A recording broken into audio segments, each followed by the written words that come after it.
Welcome to the May program. I'm Sharon Collins, current president for the Southeast chapter, and I welcome everybody to the chapter. So I'm just going to do a couple little housekeeping. Please start enjoying your lunch since we have a full packed afternoon. So first thing I wanted to do was thank everybody that brought donations for the Atlanta Day Shelter. They're very appreciative to be our charity of choice. So thank you for everybody who brought the donations for that. At this time, I'd like to ask any first-timers to please stand and be recognized by the group. Anybody? This is their first program.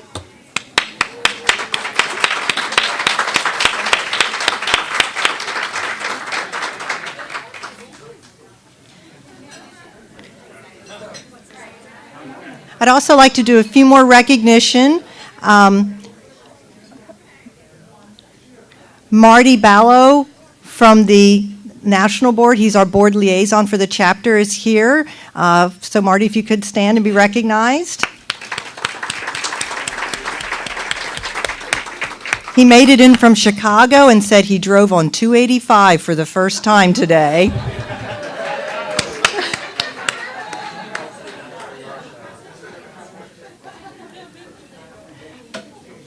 Now, as you saw when you were registering, we have a silent auction going on. There's some fabulous prizes out there, so please, while you're having your lunch, go out and bid on some items. There's some great items and trips and hotel stays and all of that. And again, all of the proceeds from that go to our charity of choice, as well as our scholarship program to support folks attending Convening Leaders. So, also, I wanted to recognize, thank you to the Hyatt for hosting us today. We had to do a bit of a property switch, so the Hyatt came to our rescue, and Marty Bleefield, who's the director of sales, could not be with us today, but anyway, let's give him a round of applause. And all of the Hyatt staff for the fabulous service that they're giving us. So with that, I'll let you enjoy your lunch, and we'll be back to do the program. But more importantly, prior to the program, we're going to do a live auction for a trip to Hawaii. So if none of the silent auction items pique your interest, get ready to bid on some trip to Hawaii. Thank you. And keep enjoying your lunch, but we're going to go ahead with the second part of our program. So as I promised, Hawaii. Now, I'm prepared to do the hula dance, but I would prefer that someone purchase this and go see the professionals do it in Hawaii. So we're going to start the bidding, and remember, this is all for a good cause. Our charity of choice, the Atlanta Day Shelter for Women and Children, and also our scholarship program that enables us to send folks to Convening Leaders, planners on a full ride. So I would like to open the bidding at... Oh, what are we getting?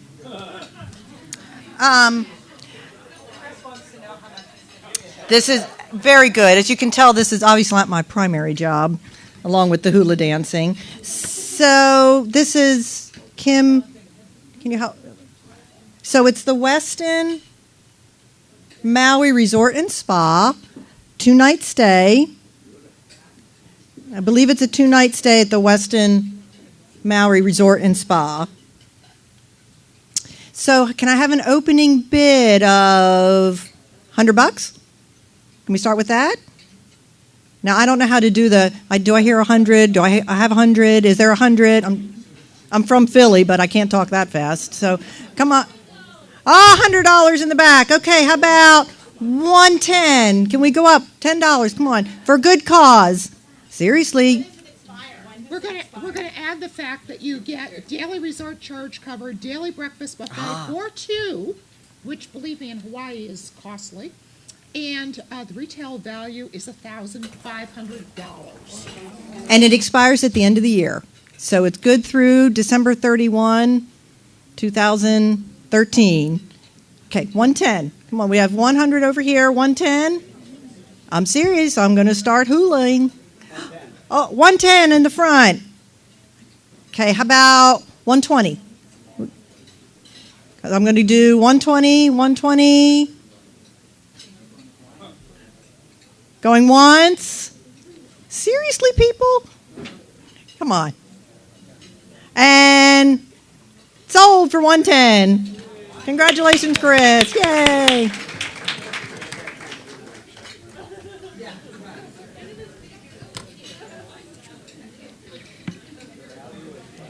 So I have one more thing prior to the start of our program. And as you know, obviously this is a volunteer organization. So we're as strong as the volunteers that help us support putting our programs together and doing everything for the chapter. And we have a very dedicated board of directors. So that's where the leadership for the chapter is coming from. But where we really get the work done is down at our committee levels. So we're going to recognize a volunteer who has put in a lot of effort this year. She's been very committed and very enthusiastic and single-handedly has started putting together the aspects for our program. We're going to travel this year to the Raleigh area next month. So join me in congratulating and thanking Bonnie Walsh for all of the work she's done for the chapter.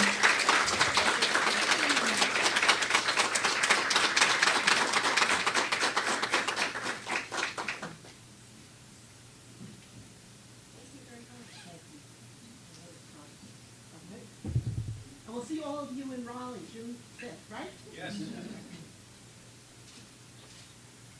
Thank you.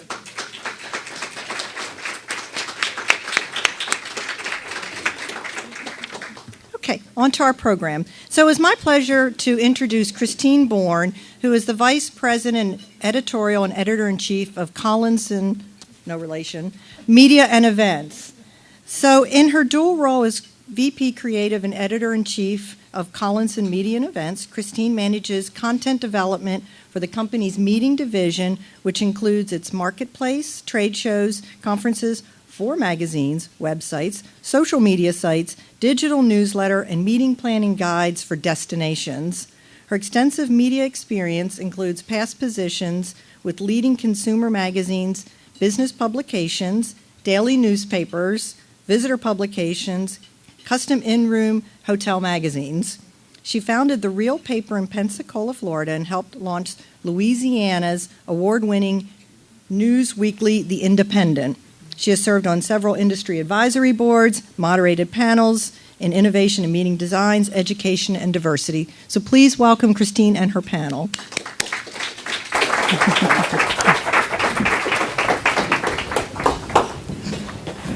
Actually, I don't need to stand up at a podium because I'm mic'd. So just welcome, good afternoon. Thank you all for being here. I'll introduce our panel to start with. Daniel Cody is the Vice President, Event Marketing for Sage North America. We have, you already know, most of you, Chris Waking, who is the Director of Meetings and Exhibits for the American Society of Anesthesiologists. Well he done. is also, how did I do? Very good. He is also the incoming chair for PCMA. So. And winner of the trip to Hawaii. Yes, and winner of the trip to Hawaii. So, I'll join them on stage. This is, oh, I'm sorry, did I miss you, Angela? Okay. That's a great way to start. Okay, Angela Layton, who is Marketing and Event Specialist for Health Tech and a CMP.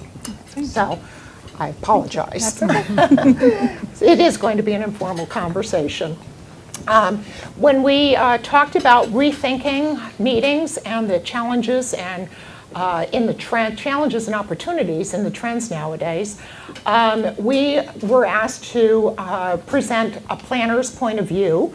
So that's what we will do. But I know there are a lot of suppliers in the room, and I just finished recently presenting to a group of convention and conference center managers, and they asked us to present a planner's point of view on trends.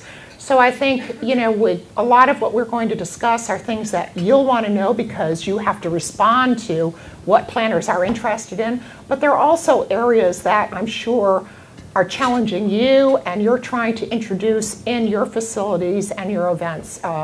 So we hope this will be relevant to all of you. I wanted to start with, we recently, in the issue you have in front of us of our Connect Association magazine, it's our 40 Under 40 issue.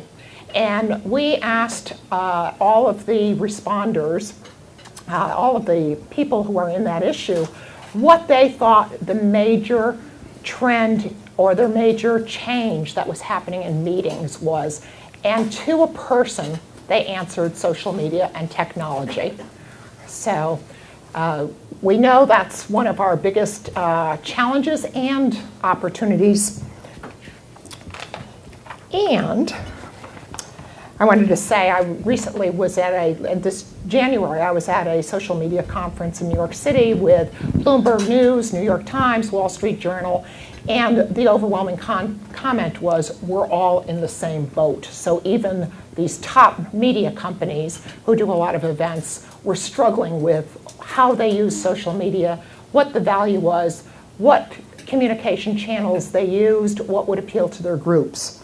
I'm going to start out with Danielle, because when we were talking, one of the things, I'm not sure how many of you are familiar with Sage North America, and she's really branded and marketing her event as Sage City. And one of the things when we talked earlier last week, we discussed was you mentioned that really you started out by viewing what you're doing as an entire ecosystem. Mm-hmm. And I think that's certainly one of the things we've talked about, all of us, when we were planning this, was how much everything is tying in together. We want to discuss social media and technology, but that also is impacting how we're organizing our programs, the education that people want, how we're getting our members. So it really is a whole ecosystem that we're dealing with. Yeah, I think we've all been there, right? You have your attendees in groups. You've got your exhibitor type, your attendee type, your employees. You've got, your different types of people. And just like any conference in the past, ours were very much classifying themselves that way. And what we wanted to see last year was a total integration of that group so that they were engaging with each other and sharing their expertises with each other, because they have so much to offer each other, and not just viewing themselves independence and in cliques. And so we did create Sage City as part of Sage Summit, and the whole idea was engagement. It was all about interaction and networking to a relevant level, not just networking, as I like to say, over coffee and a bagel. It was really understanding the topics and issues for each attendee. And that's really, when we talk about ecosystem, that's what I'm talking about, is really increasing the engagement at every level. But that engagement process for us, talking about social media, really started before the event, because you start to when you're changing an event like that, you have to educate everyone on what you're going to do. You can't just expect everyone to show up. You've made all these changes and everyone gets it, because they don't. And it's a real education process. And we used the power of social media last year to help in that exercise. And I'm going to give you some stats, because for many of you who are using social media and you're maybe not seeing traction, we weren't so much different than you 2 years ago. And last year, when we changed the way we were doing it and then changed the conversation on social media, this is what happened to us. It was pretty amazing. So our Twitter went up 100%. Our YouTube channel went up 488%. LinkedIn went up 198%. And Facebook, which is interesting because people are viewing that as a personal, was really low, that they are just, that's a personal kind of social media. It only went up 50%. So it shows the business outlets of social media really climbing when you use it effectively. And here was, when you talk about the ripple effect of social media, we had 43,000 mentions of Sage Summit in the week of Sage Summit, which was driven by Sage Summit. We had 16,000 mentions of Sage Summit using the hashtag of Sage Summit. So, this is the power of social media and an ecosystem when you get them all engaged and trying to interact with each other, and that was the result of that. Mm-hmm.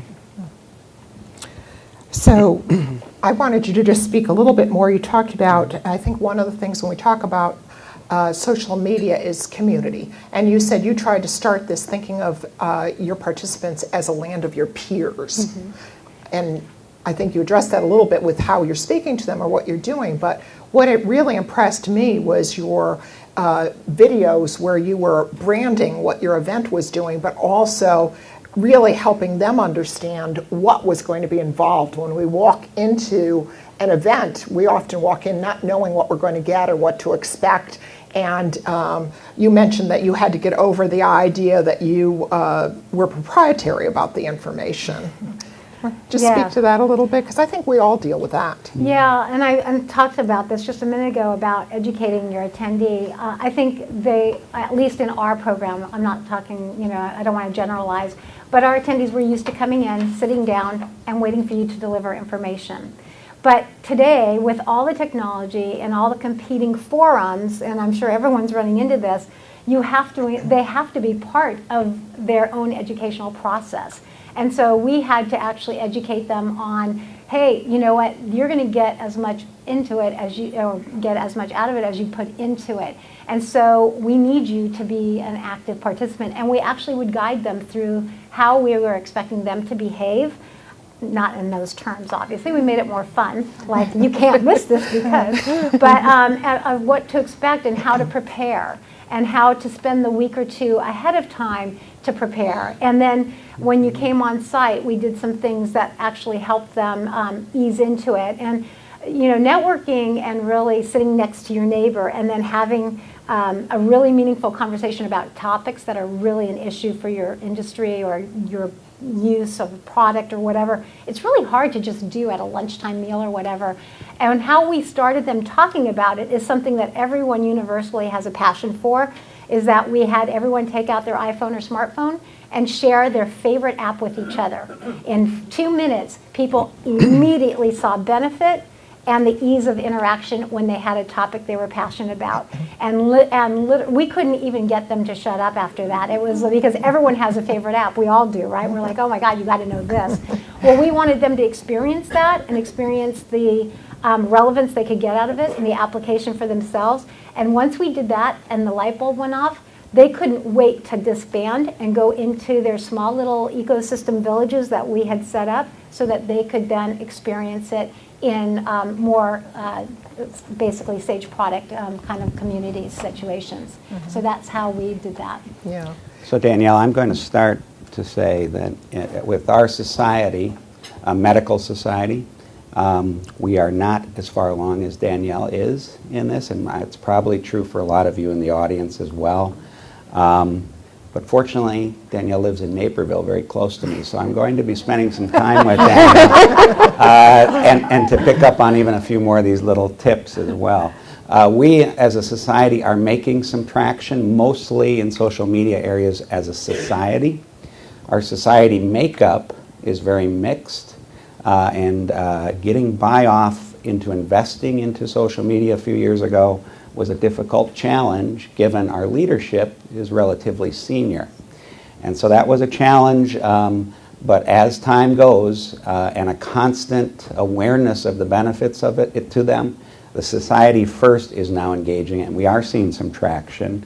And now we're evolving and moving into more so social media opportunities for the meeting itself.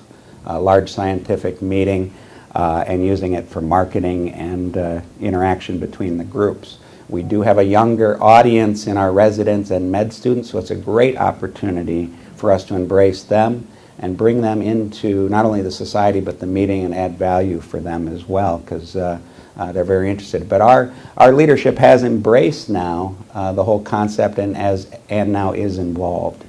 Danielle mentioned video. So, for example, introducing video through social media. We're engaged in a few campaigns to take advantage of that. For our meeting is having anesthesiologists involved and part of the video, humorous, entertaining videos to promote our and communicate what's happening at our meeting. And so we see great advantage, and the digital video element is really taking a strong movement within our society and for our meeting as well.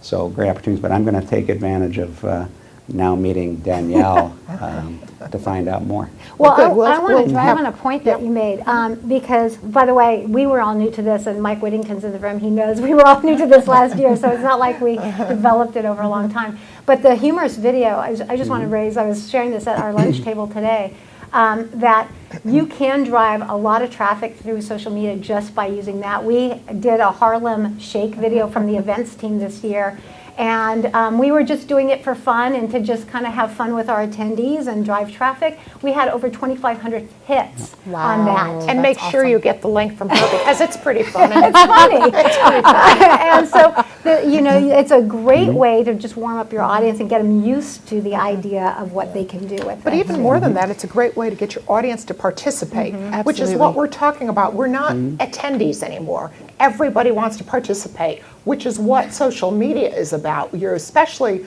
as associations where you're trying to get younger members involved.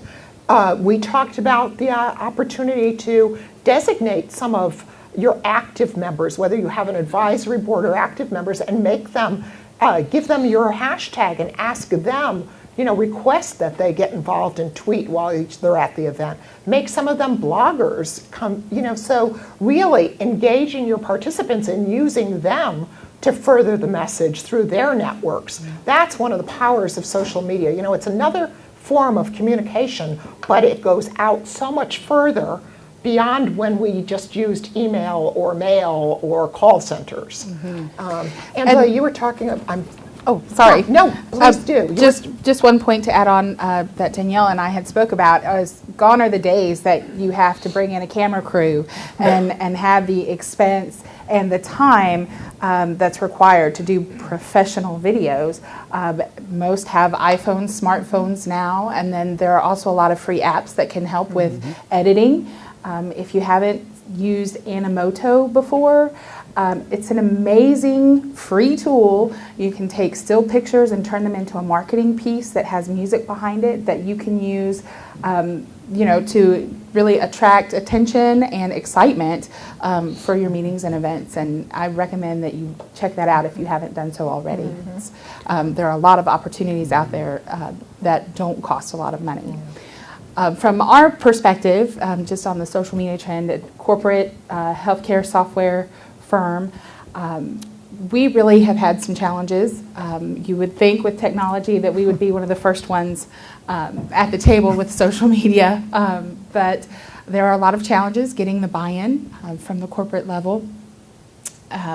Also, there are challenges for us in really making sure that our leadership understands that social media is not, while it can be a marketing tool, it's not push marketing, which can be very challenging. It is a conversation that you need to interact and engage with the individuals that you're trying to reach, that it's not all about pushing out your brand messaging, that really you have to take the opportunity to engage individuals and not just speak at them, but speak with them. Well, that's another part of branding nowadays and marketing is that it's self-branding. Everybody, when people are using social media, and especially younger people, again, they are the ones who, a lot of brands have really cloned on to the fact that they can spread their word through their users rather than through traditional marketing. So that's another reason social is so important for facilities, for CVBs, and for planners, is really having your participants, especially your dedicated participants, adopt you and really do a lot of the branding work for you. Right, they become ambassadors at that point. Right, right. Christine, this kind of interaction through this social media communication between members and the society or your company and your events is really critical as, for example, for associations and societies today, trying to define our value to our members, retain membership, grow membership, not only as a society but also to our events, is really a critical piece as we look well into the future. Even at PCMA, we look at our emerging leaders and what's our future and how do we interact with them. Same with our societies. Our society is a medical society, has the extreme benefit of having CME, and so that certainly helps us to retain our members, come to our events, gain their CME. But as a society, societies across the board, there's a struggle with the value proposition for current members and future members. So With the use of social media, that will certainly help the future in the value proposition for membership, but also even with current members as we have it now. So there's great value or opportunity as we look at this form of technology, but other forms of technology that we also look at as trends. So to embrace all of that technology is really critical, not only for the events, that's our world, but for our companies and societies in general. Right. Well, and when we talk about engagement, we talked about one of the things that you've worked on with what you've done is it's 365 days of the year engagement. Did I do that right? Did I add the leap year? But we want to keep them endorsing us year-round, talking about you, continuing the education, because again, that improves the ROI. That's going to get you the involvement, and you had some great case histories about how much it helped your ROI. What did it translate? Tell us what it translated into. Yeah, well, for those of you in the corporate world, you're only as good as your last event. So, as the economy really hit us, and we had some really tough times in our conference world, Sage Summit. And, really it was a do or die for me last year, and which is what forced me to make such massive changes. It was basically I changed or I was gone. And it really, it was literally, to me, it felt that way. Maybe the company didn't view it, but I'm sure they did. But anyway, so I did change it. And, the side benefit that came out of it is they saw such power in what we created with the Sage City that they just, in fact, invested another $1 million into the event for Sage City and Sage Summit.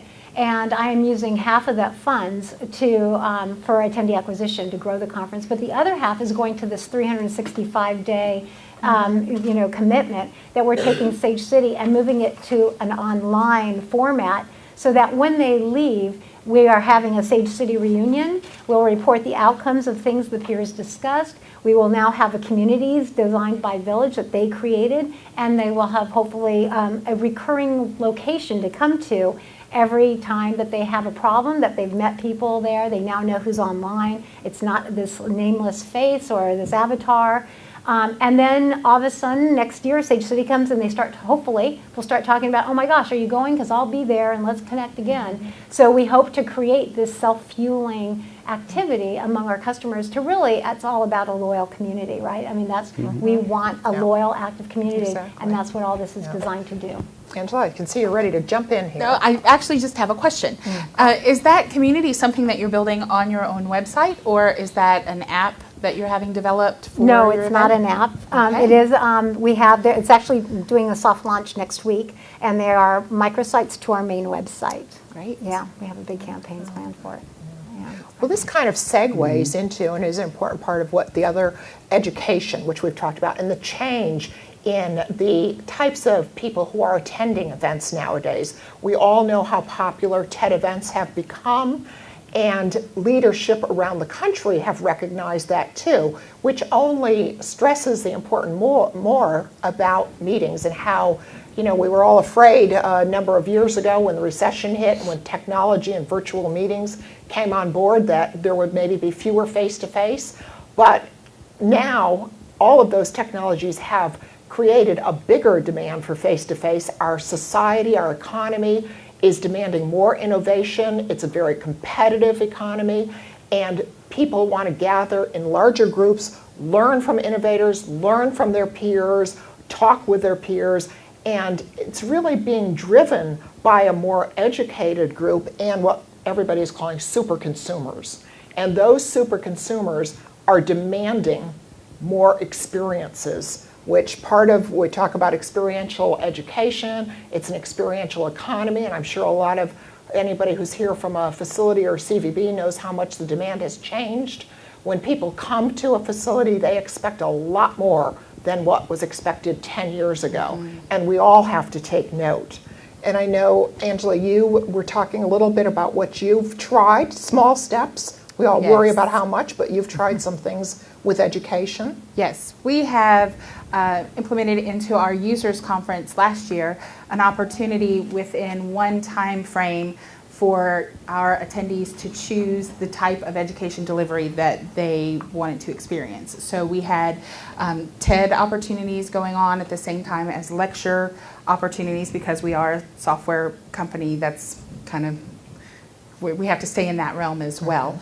And then we had a couple other opportunities as well. So at one time, people could choose among the variety of delivery methods that worked best for them. So it was something new and something small that we could do that didn't cost any more money, but it absolutely provided people with an opportunity of choice, which I think that's really with the super consumers now. We're seeing crowdsourcing for education. So giving your participants an opportunity to be a part of the conversation before the education is even set, I think is a really big trend right now.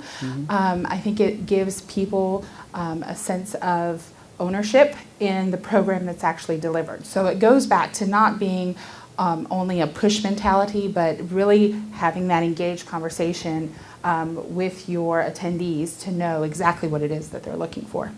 From that, we also found a heightened need for a really great technology partner. So I think that's a key piece for suppliers to keep in mind, in that planners really need great partners as far as the technology conversation is concerned, to know exactly what's available at your facility, and really to embrace the special needs of a super consumer environment.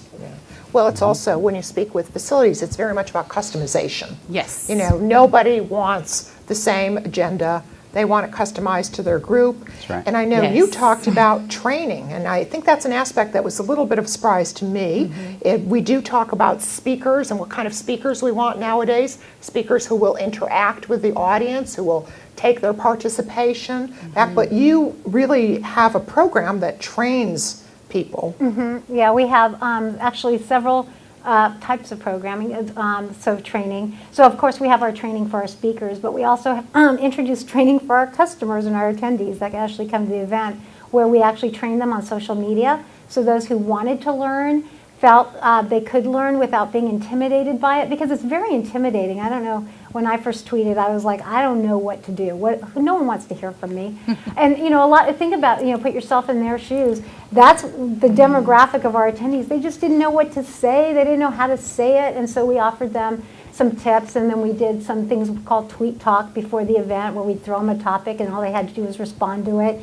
Just baby steps in. And it's really fun. I have one tweeter called Nana in Boston. She was a grandma, and she is now tweeting all the time on Sage Summit because she's discovered tweeting. And so you see these transformations in people simply because they discover. And that's what all our training is about. It's not training for training purposes, because everyone does that. It's training for discovery, training for enlightenment of your own self. And I liked it. You called it co-creation when we talk, that you're co-creating between your trainers, your participants. Yep, we draw them together. They are supposed to, we give them the speaker list and the topics and say, you two connect. Because again, it's you get in as much or get out as much as you put in, and if you can talk to the speaker, he'll change his content.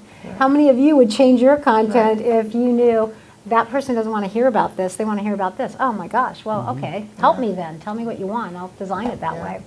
Right. The importance of interactive learning is heightening and growing even more, even outside of the social media element of it, but to the physical meeting itself.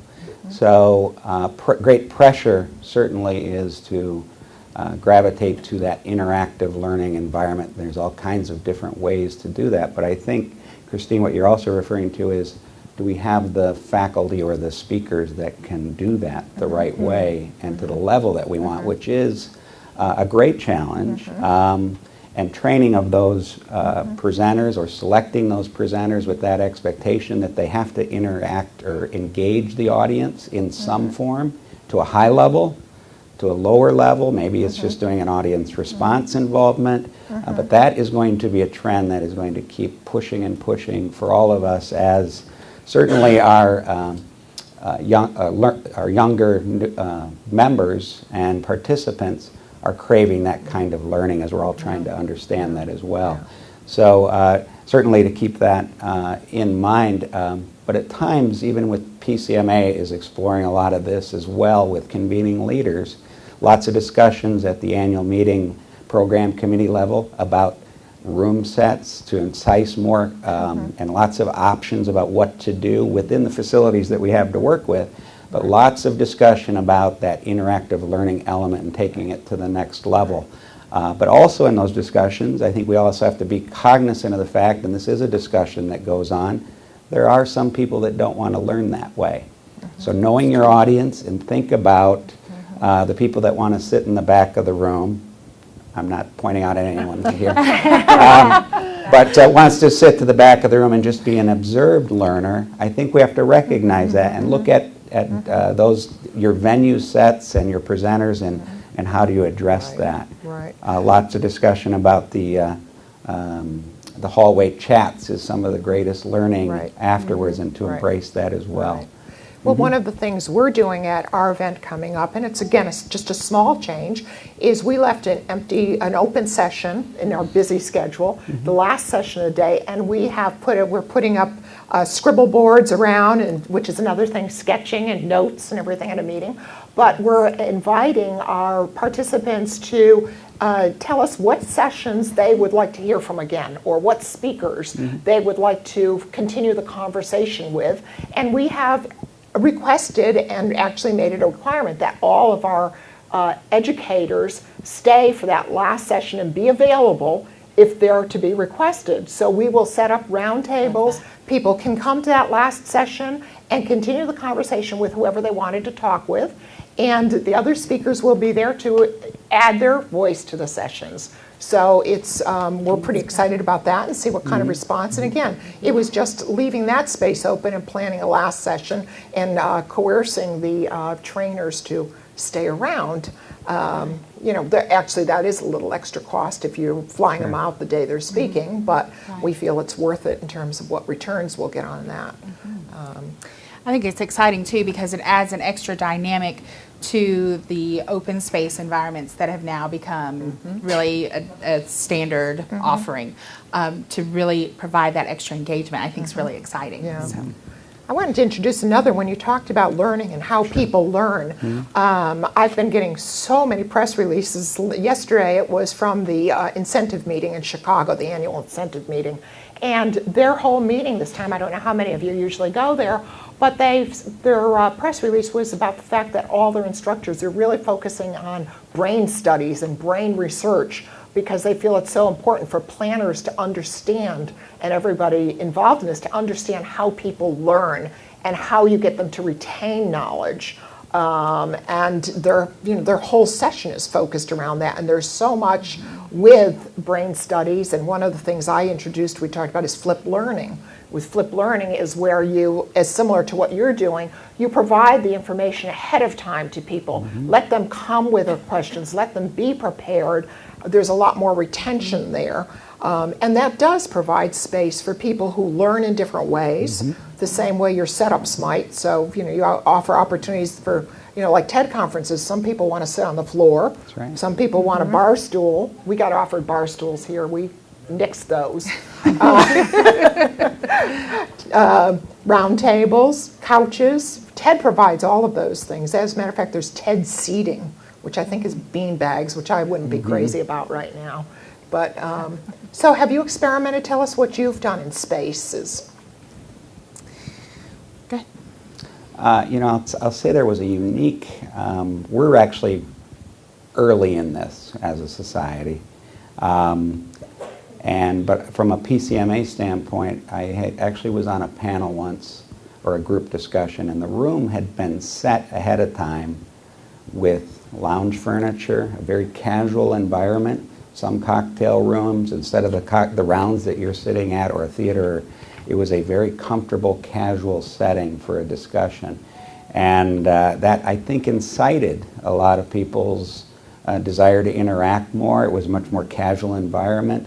As the facilitator, I walked through the audience, fielded questions for a group, but that was just one unique setting. Not that I did as a medical society, but as I experienced at PCMA, where you see a lot of that creativity or trying things Right. and seeing how they go. Yeah. That received a very positive response from the attendees. Right. I think at Sage City, what we did is, you know, you would love to have lounge seating for everyone and those comfortable chairs, but clearly budgets really don't allow for that.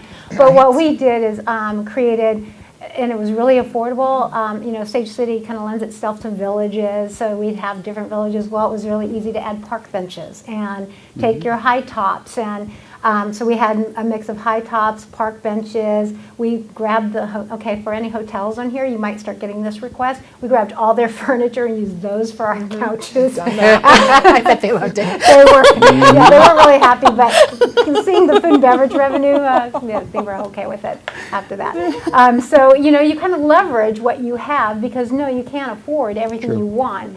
And, yeah, so we had just all kinds of formats. Some people, like you said, they like to be at the traditional conference room tables, so we had those. We did have some furniture.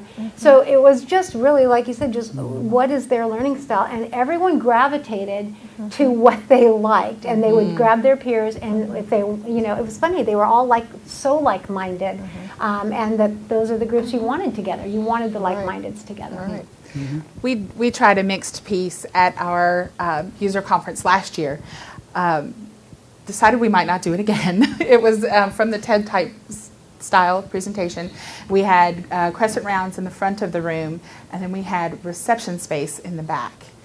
And what we found was everybody was in the back, you know, enjoying a cocktail, listening to the instructors, and we had hardly anyone in the front. So our presenters really felt like they were so disconnected from the audience because everyone was in the back of the room enjoying the reception and the education. So we really did a debrief after that and decided we might flip that around next time, but it was definitely a learning opportunity. Well, I would say one thing about learning is Jeff Hurt. How many of you know Yeah. Jeff Hurt?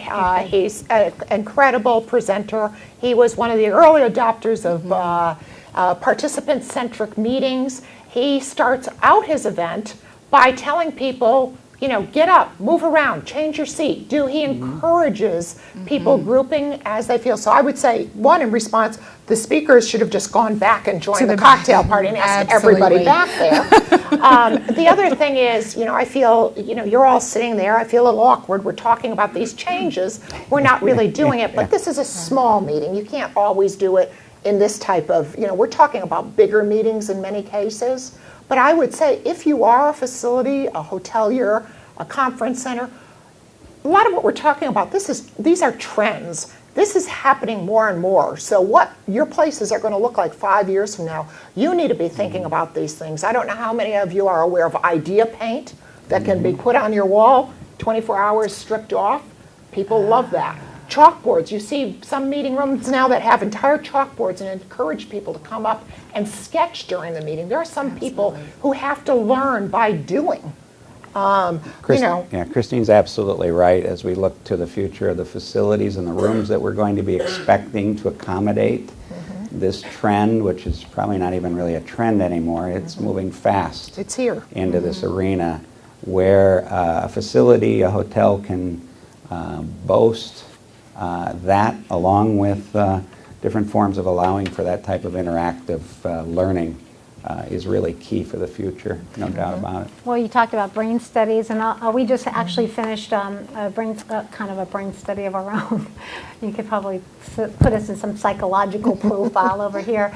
But, you know, the Merits Institute has someone who's focused on marrying the analytical to the creative side, because what they found is the learning is more powerful when it's combined with an experience. And so our job in our workshop was how do we bring a lot more of those experiences into the learning environment to create these very powerful learning experiences, but also this high retention that they go away and 6 months later we drop them a postcard that maybe brings them back to a moment at the conference that was just highly experiential and a high learning value. So we're looking at these, but it is a very not, I wouldn't say, like you said, it's not a trend anymore. These are the things you have to do to get your attendees coming back. It's not an option anymore. I don't know how many of you are familiar with Steelcase. I'm sure you are, but Steelcase has a number of a whole division devoted to brain studies and how people learn, and they're now in a partnership with Marriott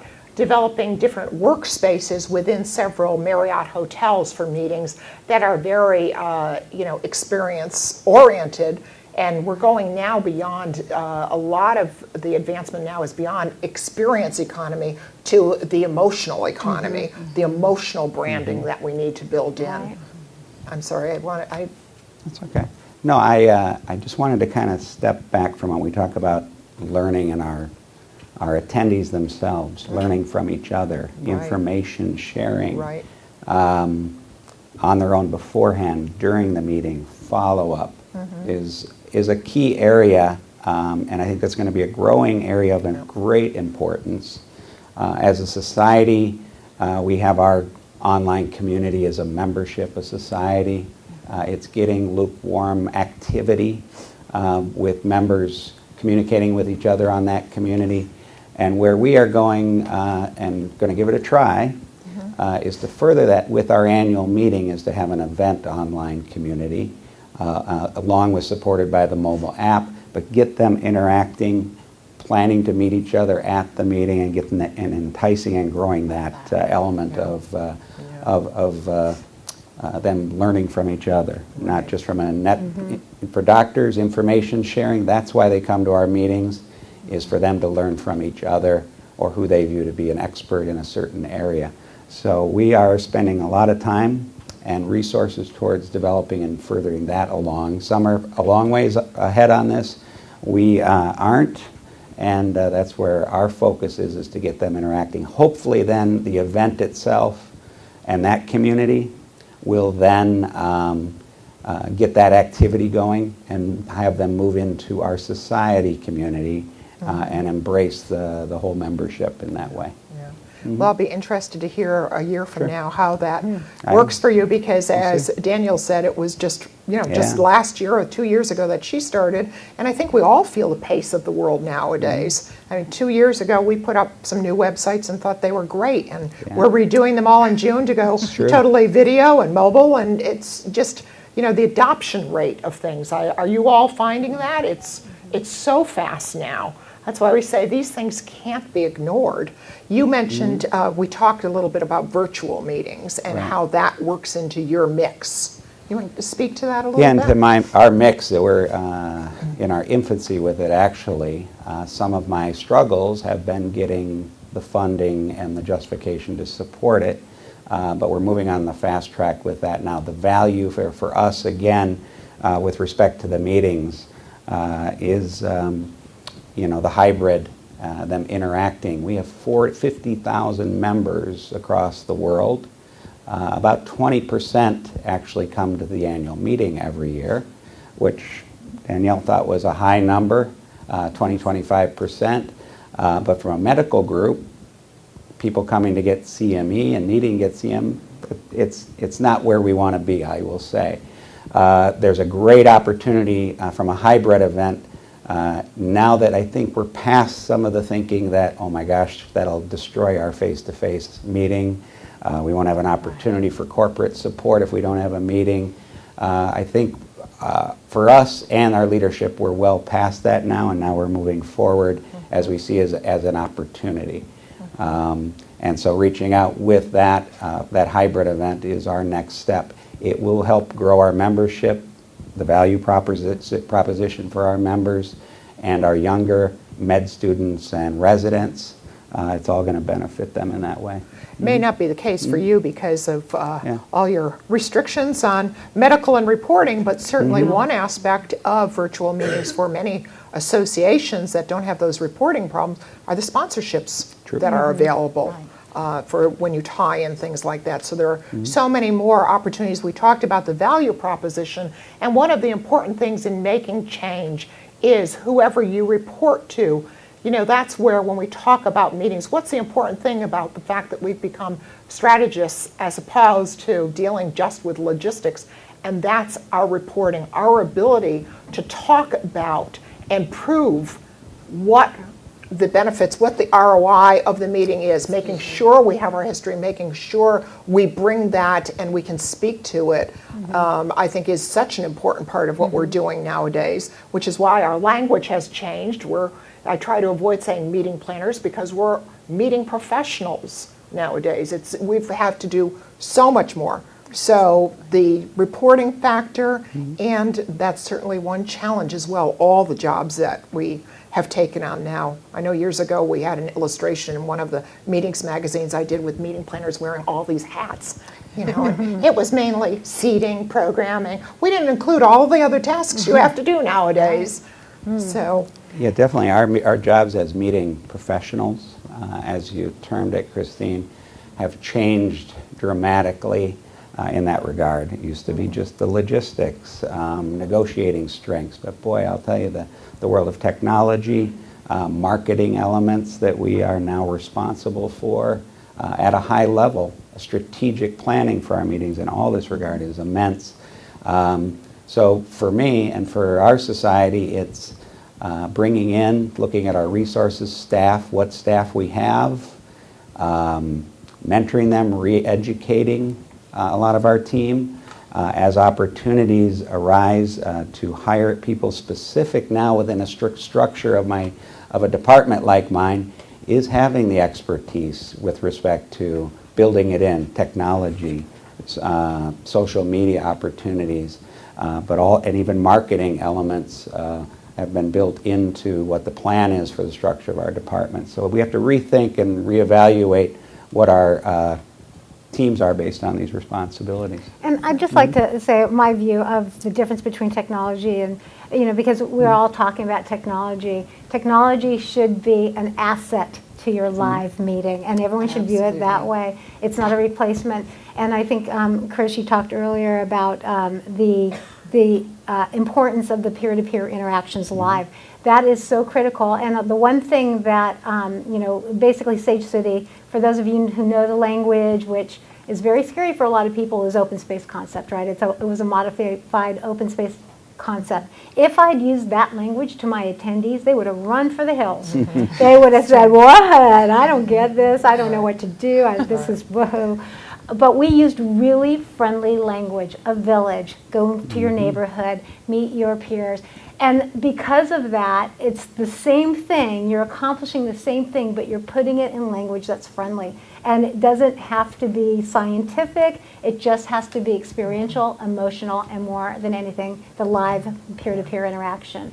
So I just want to, and then, that's such a good point, because we talked about the fact, when people first started talking about social media, it's like, oh, what is that? And if you just think about the fact that it's another form of communication with a lot more tools, and you have to figure out which ones work for your audience. Is LinkedIn the answer? LinkedIn groups, Twitter, Facebook, some pictogram. There's so many different ways you can communicate. And I know one of the biggest fears is not the technology, but the time factor.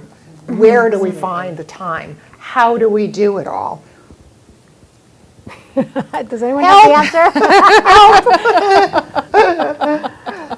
We don't sleep. Meeting planners never sleep, right? How many of you actually get a good night's sleep every night? Yeah. And I wish I had a good solution answer to that question. And I think we all, as we sit here today, from this discussion, we think about our emails growing and building in our accounts. And so, I think you're right, Danielle. I mean, it's we don't have much of a choice. It's quite a commitment to managing that time and those expectations, but it's... Well, I think we did have some answers. I think there are some answers that you presented and that you've all presented in involving your participants more, because they're the ones who can carry the message. They're the ones, when you talk about cost, maybe reduce some of the cost you've spent on the speakers and involve them in a round table or a panel discussion, or find the advisory council members who can speak to your group. And here, I'm sorry. Go ahead. And I think that a hope would be that the conversation then is no longer owned by the meeting planner, but it is owned by the constituents that they are providing their services for. That's exactly what's happened, and I'll tell you some tricks that we learned in our first year, because obviously with this kind of growth, you can't have your meeting planners doing it because they can't get their jobs done. But what we started doing is, because of these results, we could go out to exhibitors and our partners and our executives and say, we need you to start working on this. And then what we started doing in our tweets is we started adding their handle in the tweet. So we'd say, Himanshu, what do you think? Now you're drawing him into the conversation because that tweet goes directly to him and he is responding. And that, so you kind of have a self-fueling energy, but you have to, you can't be the one always delivering the information. You got to draw people in, and you just remember the little tricks, and then all of a sudden your world starts to go like this, and it's not just about the meeting planners doing it anymore. So that's And I think Danielle's right in a response to that challenge. She refers to benefiting from technology as well. Technology and embracing different forms of technology, even internal needs from different, there's all kinds of, and our vendors out there with the softwares to help us become more efficient in what we do, and embracing more as the theme here, I guess, embracing technology for a lot of good reasons. Another one certainly is, how can the technology help you become more efficient, manage your time better, and what's on the horizon here for that to happen. I think there's a few companies out there now that are addressing how technology for the inner workings is going to benefit us. So I think that's something that we all as planners have to explore. Otherwise, I don't know if we'll ever leave the office, right? That's exactly right. Except to go to Hawaii. Hawaii. Yeah. I'm going to Hawaii. I'll leave you with one. I'll leave you with one thought on social media. Is a recent quote I saw somewhere was, social media is very much like the steam engine. Okay, if any of you are old enough to know how important the steam engine was in changing how goods were produced and our economy. And when it came on board, everybody was like, what is this? How do we use it? There was a total rebuild around it everywhere. And technology and social media is the same thing. We had trouble adopting. It was difficult to learn. We need new shapes around it. We need new tools. We need new facilities. And if anybody, I wish I had brought a slide for you. Has anybody in here been to the Abu Dhabi Convention Center? Sounds lovely. Yes. Is it amazing? It's absolutely amazing. Absolutely amazing. And people who go there say they love it. Again, when we talk about experiencing consumer expectations, in China there's a new convention center being built that looks like volcanic buildings around a huge park. It's enormous, and it's a total off-the-grid center. It produces all its own water, all its own energy. It's absolutely incredible. So the shape of meetings, I'm just telling you these because we may not all have them, but in the future, it's really changing.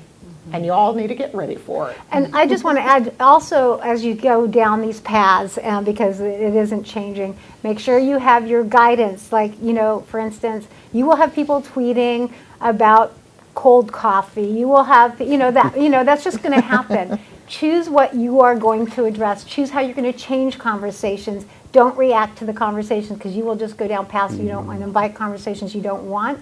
So make sure you kind of have your strategy in place on what things you will respond to, what things you won't, and what things you're just going to let go.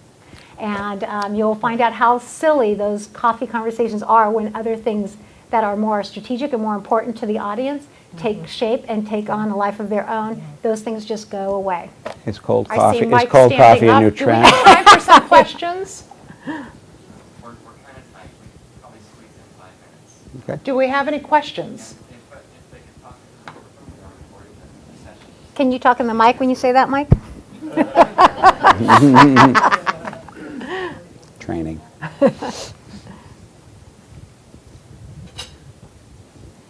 As it relates to educating your attendees prior to the event, and it could very well be to utilize the social media when you're there, connect with your peers, that sort of thing. What type of output did you do? Was it on a live webinar? Was it a pre-recorded Brain Shark that you pushed out? What was the medium that you used there? I used an e-campaign to our attendees, and then I pushed them out to YouTube, and I had a series of YouTube videos. And using my iPhone, I just taped it to my computer and hit record and started chatting. And it was really that easy. I recorded them in like 2 minutes, and they were posted, and that was that. I was So. very, They those were looked great. professional, They didn't looked they? very good. Thank you. We have a question here.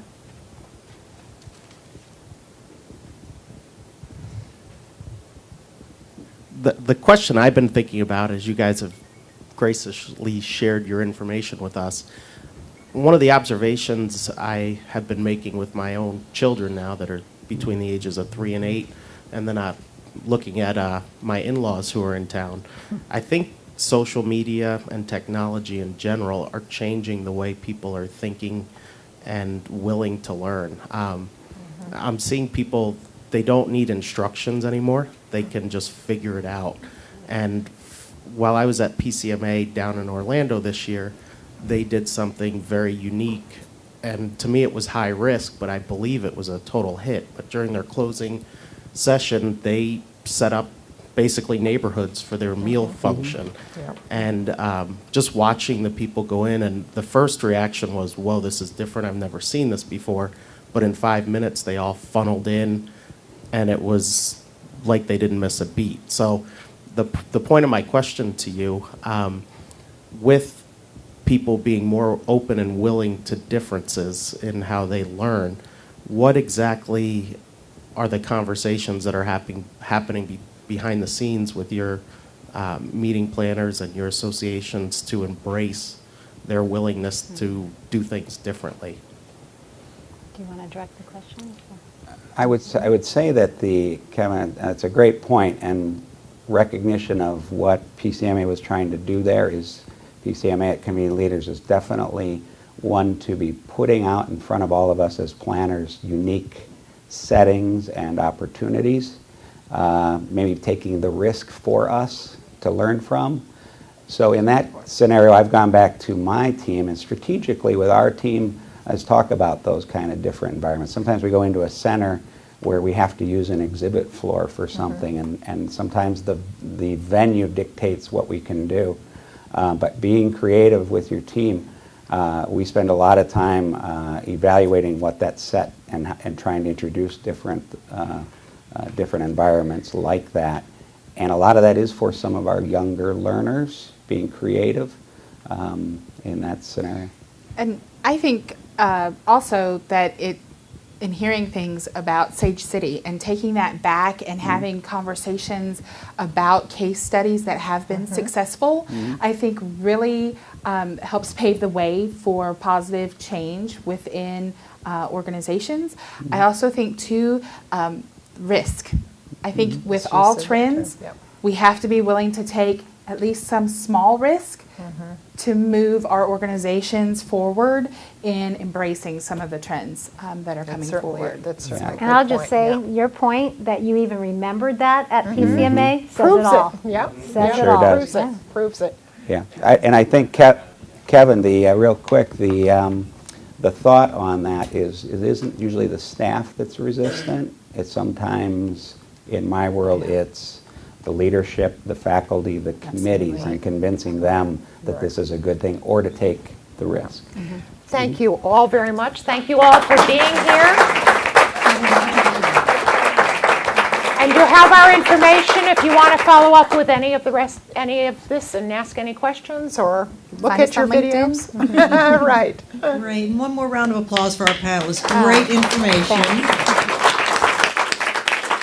And just a few quick housekeeping things. I wanted to thank our technology partners that we have with us. So PSAV, Active Productions, that has been videotaping, so we will be able to post this, because being a multi-state chapter, we want to ensure folks that aren't located here in Atlanta get the full benefit of this great information that was just shared with us.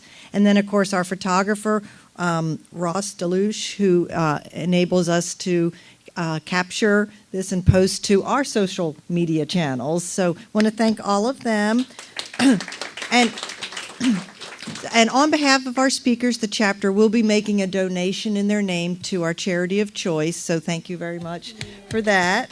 And then wanted to make sure that you see on the table is the schedule of our upcoming events, not only our programs, but also our community service events.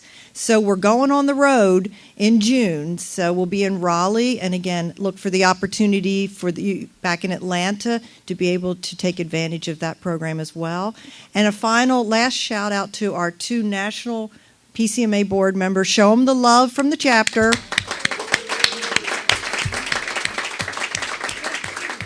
We're thrilled that they were able to come and join us here in Atlanta, whether it be on the panel or as a participant. So, and also from headquarters is Joanna. Raise your hand. She is staff that came down as well.